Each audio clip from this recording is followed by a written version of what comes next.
Welcome to Channel 17, the Town of Colonie Government Channel.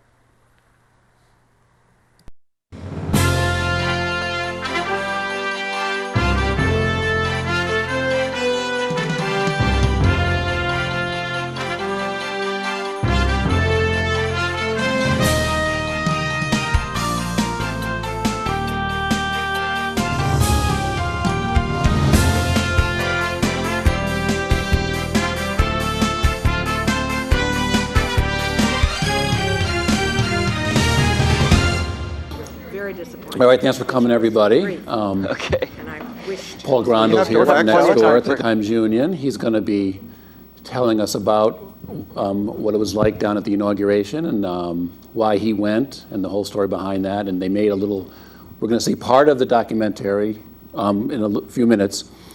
It's about 3 minutes long. I think there's full-length ones back there.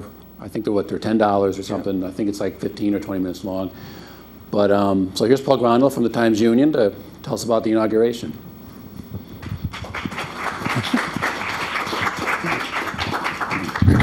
Thanks, Joe. Thanks for coming out this afternoon. It's nice to see a lot of familiar faces and just work across the street.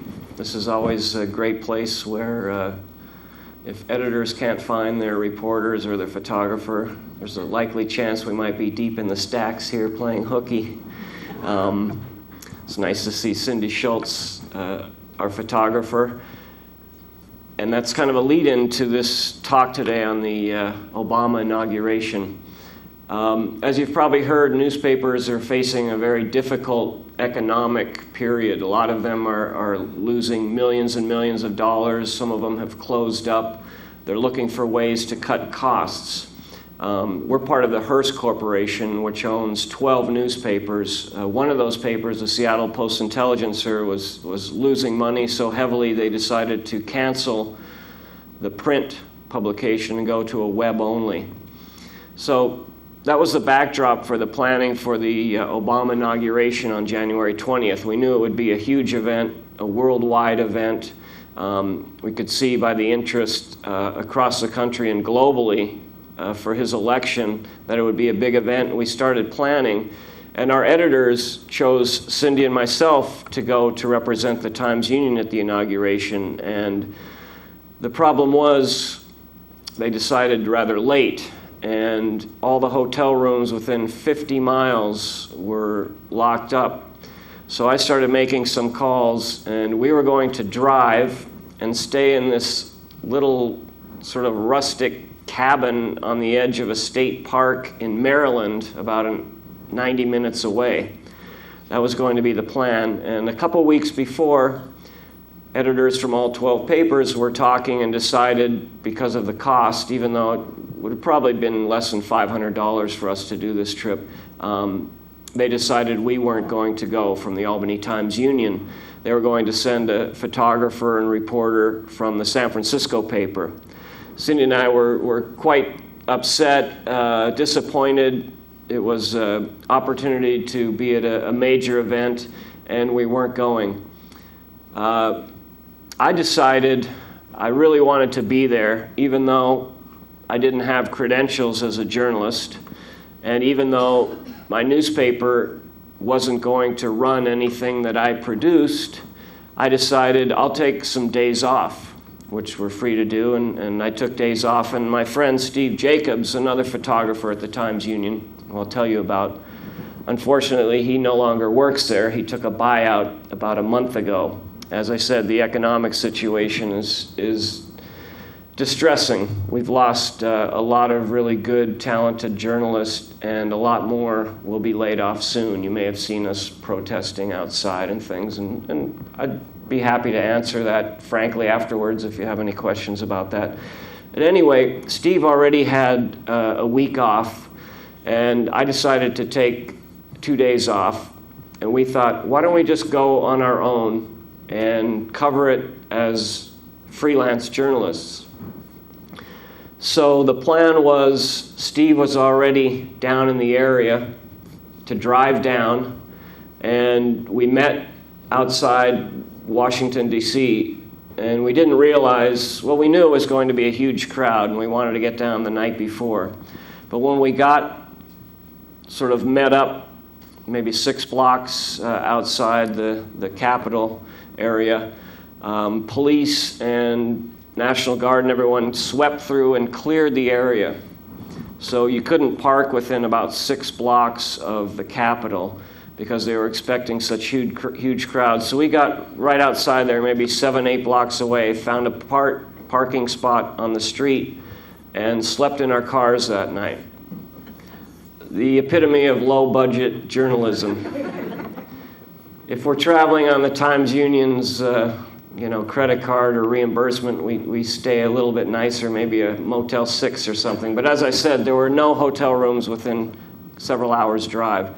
So we were sleeping in our car on the street pretty fitfully. It was pretty loud that night. There were a lot of sirens going back and forth. There were things going on. But anyway, pre-dawn, we woke up, got our gear ready, and January 20th, what greeted us was about 20 degrees and maybe -5 wind chill. And it was still dark out, and the light was just coming up. And we were, like I said, 7, 8 blocks away from the Capitol. We started walking, and we met this sea of people at 5:30 in the morning on a bitterly cold morning. They were coming from all directions. Everywhere you look, just people walking, kind of like the Night of the Living Dead, just walking. Nobody had their coffee, their eyes were half open, but they wanted to get there. That was the power, and I'll talk a little bit about that. The historic power of this event was really amazing. What struck me when I was there, there were over 2 million people estimated, and the National Mall is about 2.2 miles, and the people were packed from the Capitol steps to the Lincoln Memorial, 2.2 miles. And people came, as I said, from all directions. And when we really started talking to the crowd and interviewing people, it was probably 70% African American, which was amazing. I mean, you can go across our history and you may not have seen this concentrated gathering and, feeling of pride, feeling of release, feeling of a historical moment. And as we moved around the National Mall, it really made me think of the history of blacks and African Americans in this country. You start at the Lincoln Memorial and you think about, the Emancipation Proclamation and freeing the slaves and the difficulty during Reconstruction and the difficulty of race relations 200 some years ago. And then you think back to 1963, the Martin Luther King I Have a Dream speech on the Lincoln Memorial, which was another huge crowd. And to think about those times when dogs were let loose, blacks were lynched, fire hoses were turned on them. Everything, this pain and suffering and terrible treatment they had received in this country for all these years. And here was this African American president, a really historic moment. So that was the feeling why people wanted to be there. And they came at great sacrifice, met a lot of elderly people who were not having a good time of it in the cold and walking so far, but they wanted to be there. They just kept coming. It was just like a wave of people from all directions.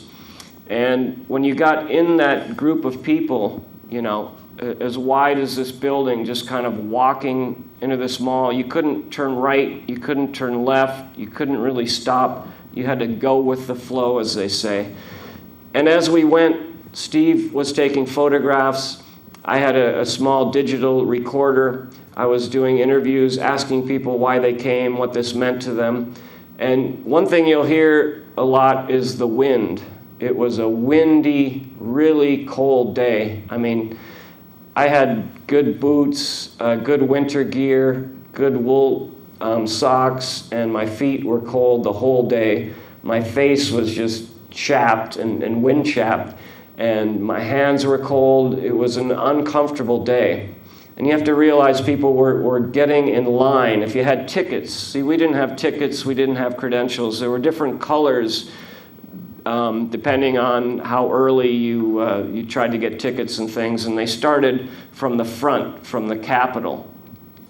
So the press, who had credentials, and if Cindy and I would have gone, you would have had to get there by like 6:30 in the morning, line up, and then get penned in, they call it, or put into a special area.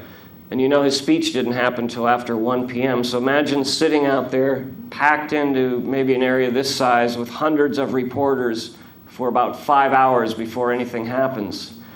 This is what journalism is like in some of these large events. So the irony was that without having credentials, going down on our own, we had a lot more freedom. We could move around the periphery. You know, once you got in that stream, you could sort of work your way to the side and then move around. So during the course of the morning, we moved almost the whole length of the mall, from close to the Capitol all the way back past the Washington Monument, which is right at the midway point, about 1.1 miles, then all the way back to the Lincoln Memorial, and then back again. And by the time everything started, it took an hour or more to move each direction. By the time everything started, we found a good spot at the Washington Monument, and that's where you'll see a lot of these pictures. But the feeling in talking to people was one of possibility, of hope, of really believing that Barack Obama could make change. And people came from all over the world. I mean, we interviewed people from across Europe, came from South America, came from Hawaii, California, all across this country, just to be there, just to witness this moment in history, and just to feel like, you know, they were projecting a sense of positiveness, a sense of hope for this country, and everything that had gone before it, the difficult race relations, the strained history, that was forgotten for this day. It was a day when America and amazing diversity and multiracial, multi-ethnic just came together for a common purpose. And what was really remarkable, I've been in some large crowds, about 500,000 people and about 1 million people, and sometimes they can get out of control. People have been drinking, people are angry, people are volatile, people are violent. This crowd was so beautiful. It could have easily turned dangerous and ugly, and some bad things could have happened, but it was peaceful. I mean, you really had a feeling that everyone was there for positive reasons. And all the press coverage I read in the days and weeks after, when we got back, there was not a single major arrest, and almost no arrests for assault or disorderly conduct. And in the whole day that we moved around, from sunrise to past sunset, we didn't see a single fight, a single, people yelling at each other or anything, which was really amazing. And the day was spent, getting in place, kind of holding your spot in this crowd, and then building up to the oath of office and Obama's speech, and it was just eruption of joy and this kind of pent-up generations, particularly among African Americans, about everything they had gone to and what this moment meant for them. So we'll show this 3.5-minute version of the DVD that Steve Jacobs and I put together, and then I'd be happy to answer some questions.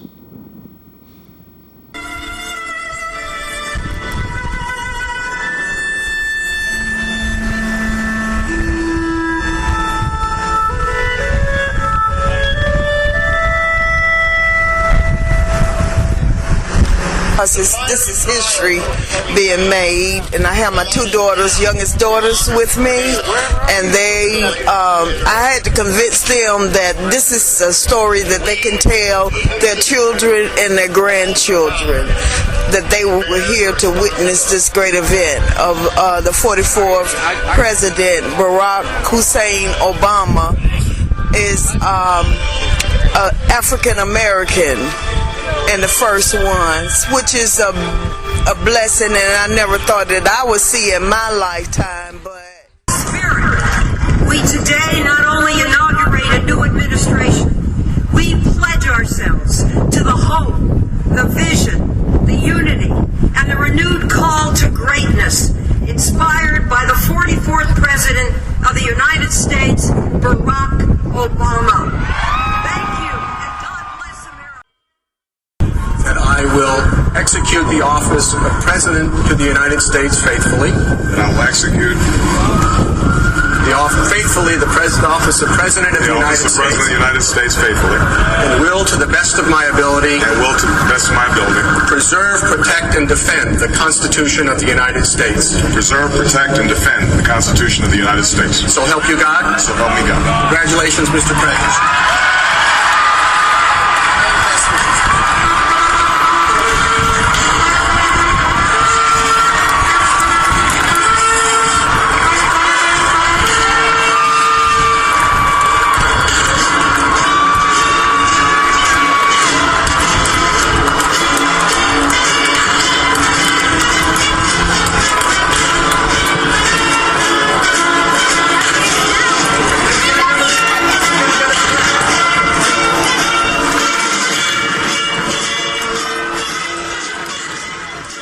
Absolutely elated. We're from Baltimore. We encounter each other in words.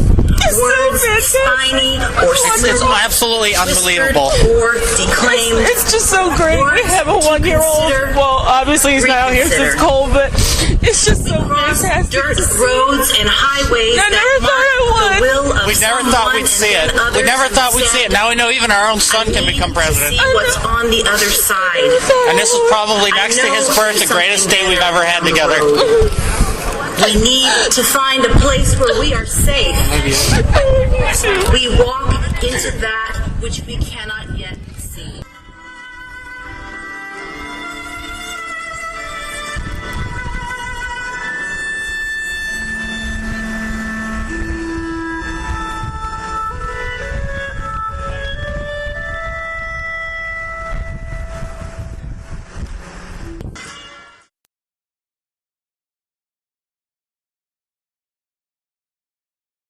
A little sampling of just trying to capture what we felt, which was overwhelming emotion and jubilation, and a lot of tears, a lot of cheering, a lot of laughter. And it was amazing. You know, people came from all over the country, spent days and great personal expense and difficult conditions weather-wise. And all they wanted to see was that moment when he took the oath of office and he gave his speech, and 2 million people dissolved and disappeared and got away someplace warm in 20 minutes, which was amazing. They just were there for that, and then it just dispersed totally peacefully, totally an amazing, amazing event. It was much calmer, gentler, beautiful than I expected it to be, and talked to a lot of people, and everyone was really happy to be there, and it was great. It doesn't seem like it was only about 5 months ago, does it? I mean, a lot has happened since then, but there was such a build up to that moment, and historically very important, and it was a great opportunity to be there. Any questions? How did they take care of medical emergencies when they were so jammed in? Yeah, that was amazing. There weren't more problems, and we looked, you know, if there were people having difficulty, and everyone was kind of in a group, either families or friends or whole bus tours, and they were sort of looking out for each other. There were paramedics around the perimeter, but what they did is they filled it up from the front. So when you got, you know, 100,000 people in the first 500 yards, then they put these those fences that you see on the streets of New York, those metal barricades, and they locked it in, and then there were National Guard, you know, Capitol Police, then they shut that in, then they filled up the next section and shut it in. And usually on the perimeters, they would have some paramedics and other people. You know, it was high security. I was just sort of holding my breath, hoping nothing would happen, because on the perimeter, out where we slept, like 6 or 8 blocks away, at all the intersections, there were fully loaded military personnel with heavy-duty equipment and Humvees and tanks, and there were helicopters going overhead, and it could have been, something could have happened, and they were on guard for it. But medically, didn't see any real problems. Just a lot of cold, and people got off that mall as soon as they could because it's just open and the wind whipped. Part of the problem, I didn't really have a good microphone with a windshield and all that, but it was really windy all day. And there were big speaker towers and big jumbotron screens, but the sound sort of got carried away on the wind, and the wind whipped around, and you could hear, but it sort of came in and out. But they did have a lot of medical personnel, but they weren't right in the middle of people. But I didn't see anyone that needed to be carried out in particular. Yeah. Good question. Yes, Richard. 2 million people, how did their perceptions differ depending on where they were? Yeah, if you saw it on TV or watched news coverage, you really saw the principles. You saw the Obamas, you saw the senators, you saw the former presidents, you saw this pomp and circumstance, the United States version of a royal event or something, full of protocol and pageantry. But the further you got back, that really wasn't what was happening. As journalists, we often cover the event. Cindy would go there and you want the photograph of Obama. And as a reporter, I want to see what did Obama's daughters do? Was there any little interplay or whatever? But you're really missing the story of the 2 million people out in the crowd. You can't really do both. So most of the coverage I saw when I got back here was everything that happened on the Capitol, the steps of the Capitol, and the VIPs. And there was very little out in the crowd really kind of seeing the reaction, because like I said, you were stuck in front if you were a working press trying to cover the event, and you couldn't walk around out into the crowd like we did. So I think your perception changed depending on how close you were and what kind of tickets you had. But there were so many people trying to get in. I heard story after story when we got back that people who had tickets, a gold ticket or a purple ticket, never actually got in because the lines were so long, and then like I said, they would shut that section down.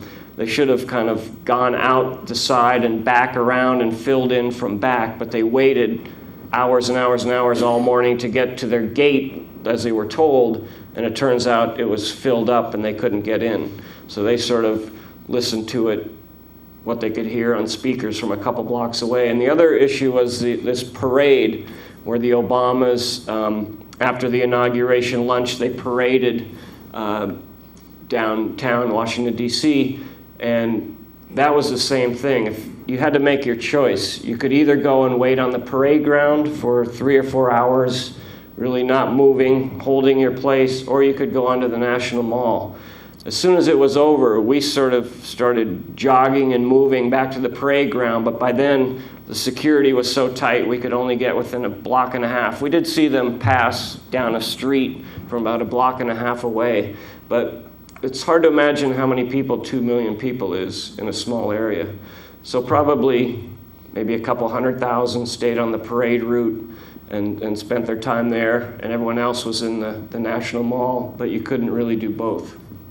And it was really difficult getting around. Those people who had VIP tickets to go to the inaugural parties and the balls and the concerts, a lot of them had either Secret Service or National Guard or something, SUVs with blacked out windows, and they would put the siren on, and they would get through all the traffic and shut down the lights for them to get them through, because there was no way you could get around town. It was kind of gridlock once this event finished. But it was, that city can really handle large crowds. The train station, the buses, the buses parked for miles and miles out at RFK Stadium and other areas. A lot of people came by bus. But it was just logistically quite an event, and it was a lot better than they were predicting. They were predicting people would get stuck in traffic 3 hours away and never get there. Everyone that I talked to, had problems around the traffic, but they didn't get shut out. As far as I know, everyone got to the event, and you've got the subway system and everything. Yes? Well, first I wanted to say thank you for doing this, and I want to ask you a little more about how you feel about keeping that ongoing positive spirit. But I wanted to start out by saying I had the good fortune to be in Maui that week, and everybody in Hawaii was so proud of Obama. We had to get up at 6 in the morning to watch it because of the time difference. When we saw that wind and everything, it was like, oh, getting up early was nothing compared to what people were enduring there. And it was just, like you said, it was all so positive. And now you look at, well, it's only 5 months. So. Yeah, a big part of Obama's life is in Hawaii. I would recommend, in fact, I got the book here, Dreams from My Father, and I listened to it on one of the little playaways, which they have here, these small books on MP3 that you put your headphones on, and I use it if I'm mowing the lawn or walking the dog or going around, and I listened just recently, maybe a couple months ago, Obama's autobiography. He wrote it himself when he was just out of Harvard, the Law Review, and it had been in print, and it did okay, and then when he became senator, they brought it back out and became a huge bestseller. But he is a very good writer, very funny, self-deprecating, and his story and his life is really kind of the story of America. It's many different influences. You know, African father whom he never saw much, raised by a Midwestern white mother, lived quite a bit of time in Hawaii, was raised a lot by his white grandparents. His mother later remarried, and he lived for a time in Indonesia, and he traveled a lot. So he was really multicultural, multi-ethnic, and I think that's why he can build consensus and see many sides very well. And he jokes a lot about being, acting black with his black friends and more white with his white friends, and he can fit in many worlds because he grew up that way. He's more of a mutt than the dog they got. Right. Yeah, he calls himself a mutt. Yeah, he makes jokes about that. But he did also endure a lot of discrimination, racial issues, and he talks about that also. But a brilliant, brilliant mind, and as a writer, seeing the level and skill with which he writes, and it wasn't his only job at the time. He was doing many things. He is a brilliant, brilliant mind and a very good technician in terms of writing. He brings you in, he tells stories. One chapter leads to the next, and it's one of the best books by a politician I've ever read. And he wrote it himself. What about his wife? His wife, yeah, she's a tremendous. He talks about how they met and how they courted, and she kind of kept blowing him off and had another boyfriend at the time. And he says he was kind of a nerd but he was persistent, and he's always been that way. He knew what he wanted. He wanted Michelle, and she was actually much higher up and had a higher job as a lawyer. She was a very fine lawyer. And there's some funny stories with the two of them, and I think she's doing some really good work as First Lady now, too, in terms of nutrition and sustainable energy and agriculture, and those are kinds of her issues, and a full-time mother, too. They've got 2 young daughters. So. I got a kick out of her in Europe because they really made a big fuss over her. Yeah, they do. She's kind of a throwback to Jackie in terms of she's very fashionable. Everybody's looking at what she's wearing and things, and it's kind of interesting when she was in Paris compared to Sarkozy's wife, who was a model and is very fashionable. People said Michelle had better outfits or something. I don't know. Fashion, as you can tell, isn't really my thing, but I know the fashion press is really focusing on Michelle Obama. So it's funny that the fact this is a great event that we actually, with our history in the U.S., that we actually have a Negro president of the U.S. And that's what people were saying. They never thought they'd see it in their lifetime. I mean, just 30, 40 years ago, even now you could argue we haven't really got past all our racial issues that, embedded in everyone, even though you think you're progressive and outgoing. There's a bit of racism. I've done a couple of, there's a group, I'm trying to remember the name. I went through these sessions that had like 8-week sessions with African American people and white people. And even though you don't think you have racist tendencies, when you go through this with a moderator and you do these exercises, and it's on both sides. African American people have misperceptions and fears and prejudices against white people and vice versa, but it's hard to say we're colorblind and free of racism, even though we've elected this president and even though this wonderful event. I mean, when you get down and really get honest and talk to people, we're different, and people fear difference, I think, and they need to sort of spend time with each other. Most people, don't really socialize among other ethnic groups that often. It's a sad truism. We get together in different events, but how many times have you had black people to dinner at your house? Or how many times have you been to dinner at a black family's house? I guess not many. It's just the way it is. And it's changing, but even though Obama was elected, it's not fixed or done. I had to mix with a lot and work with a lot of colored people. Yeah. And I was not prejudiced. I was a very poor girl of Polish Catholic origins, and there was a lot of difference in the city of Colonie, against the immigrants and whatever, so that I didn't have any kind of problem. It's uncomfortable. I mean, I don't want to have a discussion, but we think we're not having a problem. But when you do one of these kind of workshops and you really ask questions, we probably all have a problem, to be honest. But anyway, let's get into another question. And yeah. How long is the DVD? It's 16 minutes. Okay. And did you say it was $10 or $15? $10. Yeah. All right. And I think we all are very concerned about what's happening to our written press, our television news. That getting information is more important than ever.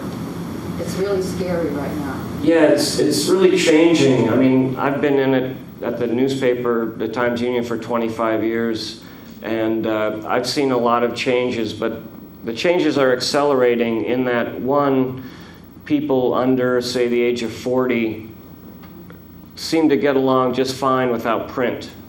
My 2 kids get everything online between their phone and their laptop computer. All their reading, all their information, all their communicating is done with that. I grew up, delivering a newspaper and still read first thing in the morning a couple newspapers. I like magazines, I like books. But the challenge is I just turned 50, people younger than me are doing away with that, and they go to the web, and we still haven't found a way as newspapers, one, to charge people. When you give it away free for 10 years like we've been doing, it's going to be very difficult to charge, that 50 cents that you get for the newspaper every day.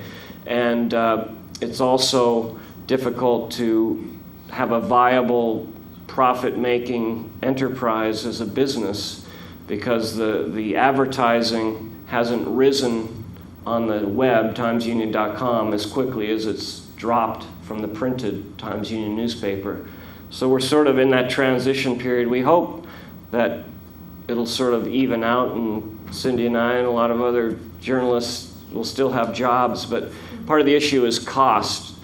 Other industries have felt this before, outsource to India, outsource to Malaysia, outsource to a country where the hourly rate is much lower. So let's say, here we get $20 an hour. they can do the work for $6 or $8 an hour. Well, as a business person trying to maximize profit, you go where it's cheapest. So part of the reason that people are being forced or taking a buyout and will be laid off is because when we've been there 20, 25 years, we want at least a livable wage, and they'd like to get people to come in and do it for much cheaper. So I understand it. It is business. Unfortunately, economics drives a lot what we do. So that suggests to me that we're going to see more front page articles about divine images on coffee cups. That's very, very, very disturbing. Yeah, that was a strange choice, I guess. But I think we're also at a point where we're trying different things to gauge what do readers want. I mean, if every year several thousand readers, subscribers just go away, we're just kind of desperate. What do you want? Will you tell us? Will you stick around and keep buying our paper if we give you what we want? And then you get in sort of a chasing your tail cycle, trying to be something for the consumer. Whereas before, we tried to do the best job we could on telling this story or getting the news. And there were always enough people around who wanted to advertise to be in that or who wanted to buy that, but that's changing now, so that's a difficult time. You had a question here? He's been putting his hand up, yes. I can wait. Two questions, actually. Given the emotions of the event and the story and the administration, how does a journalist remain detached and objective? And my second question would be, I know you're very familiar with the, quote, old style of politics as exemplified in the capital region. Do you think that expectations are too high for this new politics and this new administration? Those are very good questions. First question about staying objective. I wasn't representing the Times-Union, but I went down as a journalist. I approach it the same way. I ask questions, I meet people, I interview them. But to be honest, I'm a person, and that day I got choked up and I teared up a little bit. And I wasn't jumping up and down and screaming. One, I was too cold, and I was trying to hold this video or this digital voice recorder and things. But you can't help but get swept up in the moment. I think that's why I've enjoyed being a journalist and why I often try to bring some emotion and feelings to my writing, because when you're in there, I was just on Friday, I'm going to write a story, 2 people with ALS, Lou Gehrig's disease, which is a horrible disease, and I spent several hours with them and their families, and the one gentleman's wife and his kids were there, and you can't help, they were crying, and he cannot move anything. His mind is still sharp, and he can speak barely. Only she can understand him, but she's wiping away his tears. And I'm starting to tear up and get emotional too. Who wouldn't? If you didn't, I would think there was something wrong with you. So, yeah, I got emotional with that. I cried, I got choked up, but I didn't go over to the point where I was, leading the parade or something. And in terms of expectations too high, Obama was elected at a time when the most crucial crises facing economically this country, globally, recession, 2 wars going on, real dangers in Iran, in North Korea, and I think so far he's you don't have to believe me, you can read the pundits and the experts, he's holding his own, and he's taking issues head on. He's given major speeches. We're getting into this discussion of race, and I could see it was a little uncomfortable. It is uncomfortable. But he has talked about it. He has talked about, the Middle East, Jewish and Palestinian state, and that he's hitting these issues head on, even though he can't change, these decades, centuries, millennia in some cases, what's gone before it, but he can. That's why his background is so important, why you should really read his book and you see where he came from, how he developed as a person, as a policymaker. And I think it's our best hope to lead this country and to sort of be a leader for the world. Just because he's lived this sense of of tolerance and understanding other sides, but also not shying away and sugarcoating it.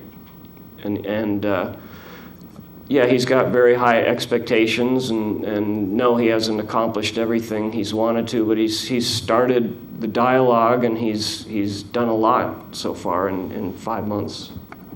But he does have very high expectations, I think. And around the world, when he got elected, and after the election, talking to people here from many different countries, and they've been in touch with their families back home and watching it on TV. I mean, the whole world was excited. And almost overnight, this 8 years plus where the United States position and the way we were perceived in the world was really rock bottom. We were hated, we were loathed, and all of a sudden it sort of rebounded and lifted up, and I think it's still rising under Obama. And that's important now because we can't go it alone. It really is a global world now, and we're completely linked with all these countries whether we like it or not. I mean, China owns a good part of our debt, right? And we invest in other international companies, so it's all sort of tied together. So I think someone like him who can be a consensus builder is really important. I just think that among a lot of people there's this skeptical feeling that, you know, all politics corrupts, and we want to hope that we won't be disappointed, and this time it's the real thing. But there's always that concern that... Yeah, I mean, I don't think he's perfect. I don't think he's going to go without a stumble, and I don't think maybe he will have moments where he falls and has corruption. I mean, I think you have to have realistic expectations. He's not perfect. He's not going to, you know, bat 1,000%. What is it? If you hit 1 out of 3, you're a 333 hitter, and you're probably going to the Hall of Fame. I mean, if he hits 500, I'll be ecstatic. And he's going to an existing. He's going to an existing structure. I mean, it's not being reinvented. Right. He's got to deal with what's there and the deal making and whatever goes on behind the scenes. And oh, he's clearly a politician. He learned that as a community organizer in Chicago. He learned that in the United States Senate. You've got to cut deals. You've got to trade some horses and things when you're in politics. And I think he's learning that on the stimulus bill. He's learning that in this discussion about health care. But he came from the Senate, so he knows how the Congress works. So I think that's a plus. Yeah. Joe? In your interviews, inauguration, what was it like, sort of the differences talking to older African Americans and younger ones? Yeah, I think the older people really had an appreciation because they had lived through, and I did a lot of this with people in our community here before I went to that event. I interviewed a lot of older African Americans, and it's hard to put, that's what I mean. We think we're sort of race-free, but we haven't lived it. When you hear stories of someone in their 70s and 80s of being spit on, of being denied eating at a restaurant, having to sit in the balcony to watch a movie, having kids yell, you know, the N-word at you at school, on and on and on. They tell you these stories, and that's what I mean. You can't help but get caught up and emotional because they're telling it, it's all coming back, even though it was 50, 60, 70 years ago. They're sitting there and telling you their story and maybe showing you some pictures and things, and it's all right back there, and it's very painful. And it's very difficult for their anger and distrust to just fade away, but the symbolism of what this meant in the Obama election went a long way to getting past that and forgiving that pain and anger. I mean, it would be very difficult if I was a black person and grew up like that, being spit on, being yelled on. How would I ever forgive white America or whatever you want to call it? I mean, I know other ethnic groups. I've done a lot of history and things, the Irish, the Catholics, the Italians, the Jews. You know, this isn't just a black issue, but people who have come up and faced discrimination and been through that, it takes a long time to get past that. And I think this day, and he as a leader, and what his election meant, and that this country would elect him, goes a lot to repairing that pain and that past damage, I think. The answer Yes. to that is education. Yeah, exactly, education. That's where Obama got where he got. His mother was really the driving force. His father went back to Africa and wasn't really part of his life, and she really, and he had his share. He talks about he got into the wrong crowd, was smoking a lot of pot, skipping school, not doing well. His mother, forced him to do tutoring, would wake up at 4 a.m. with him to drill him, get him extra help, and really encourage and instill in him this desire to do something and to work through his education. And he credits her with what he's achieved. And it all did come through education. I mean, he was a brilliant student at Harvard Law School, and he would never have gotten there without his mother. But his own family, he talks about just what you were saying, they don't think they're being racist, but he's honest growing up with his grandparents who were white and who in some ways were tolerant, but just under the surface, there was a lot of feeling that blacks were inferior, etc., even though their own grandson was half white and half African American. So he talks about race a lot, and that is an uncomfortable topic. No more questions. I'd like to thank Paul for coming. Wait, Rosalind, my good friend. I've been stimulated by this wonderful discussion, but all I can think of as an ending is this remarkable influence on the use of the human tongue. Lincoln had said was stimulated by Shakespeare. That was the man in his life, and Hamlet was the hero. And the use of words could take your breath away. And now this gentleman that we have, when he speaks, it's like your heart warms up. The words are glowing. You feel so, you just feel that he's part of you. He's giving back the importance of words, language, and how to communicate.